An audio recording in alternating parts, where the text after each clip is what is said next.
That's great. And I know that we've talked about this before, but my shameless plug to this is that we modernize once and you're flexible forever. What we're talking about here is a single step that then allows you to remain permanently flexible for all those additional services. And we're doing all of this, can't reinforce this enough, without touching the application. We're not having to do rewrites. We're not having to do refactors. We're able to do this at scale. We're able to do this in a phased fashion. I mean, these all sound really interesting. And I know, from a developer first perspective, very exciting. So, without further ado, how about we jump into the kitchen and start cooking? Let's do it. All right. So now what I'm going to move to here is this is Mavericks. So this is our interface where you can import all the information that you need for your entire identity fabric ecosystem. So the way that I begin this, and the way that if you want to follow along yourself, you'll do is sign up for a free trial. You then can go to our learning center. This is where we publish the recipes as we have them in the kitchen and things like that. So the one that we're working with today, Keycloak to Cognito.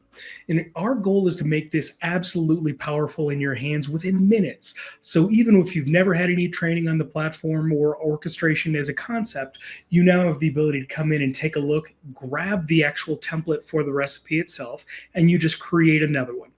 I've already created it, so let me walk through what it looks like. When we created that recipe into Mavericks, we have two integration points, Keycloak and Cognito. Keycloak, we're already pre-integrated with. It's a hosted version that Strata has out there for you to use through your own internal testing.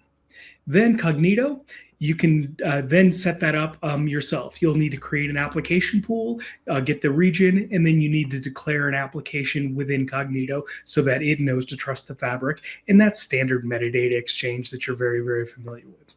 Step one's complete.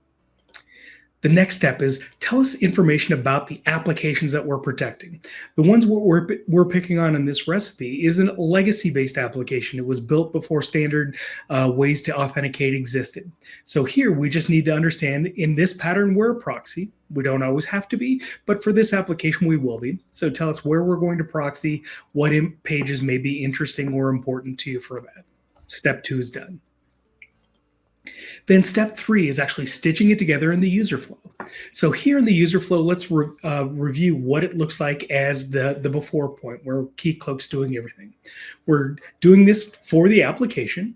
If you optionally wanted to add additional attribute providers, maybe something local that exists easily, we can just go ahead and grab that very easily. Not doing it in this recipe though.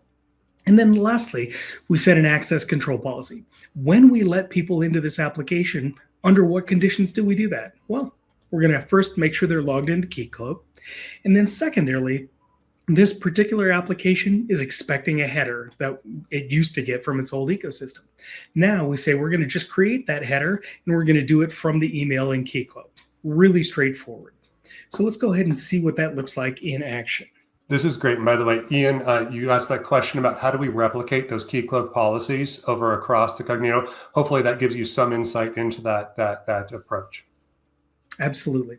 So here, when I bring up a new browser, it allows me to try to go to the protected application. But by policy, the fabric says, we don't know you yet. We have to go pass you through authentication. We have Keycloak serve that function.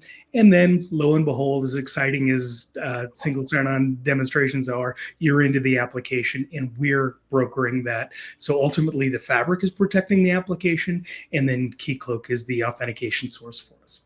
So Keycloak, while wonderful, pales in comparison to the capabilities that Cognito brings to you. So let's show you how easy it is to move to Cognito. So here I'm back in my original user flow, and I'm just going to make a few small tweaks. First and foremost, I'm going to go ahead and set the access control policy. We no longer want to log in through Keycloak. We want to do it through Cognito. And then secondarily, the part where the application natively wants to know about things, we're not going to use Keycloak anymore. So we're going to get rid of that header.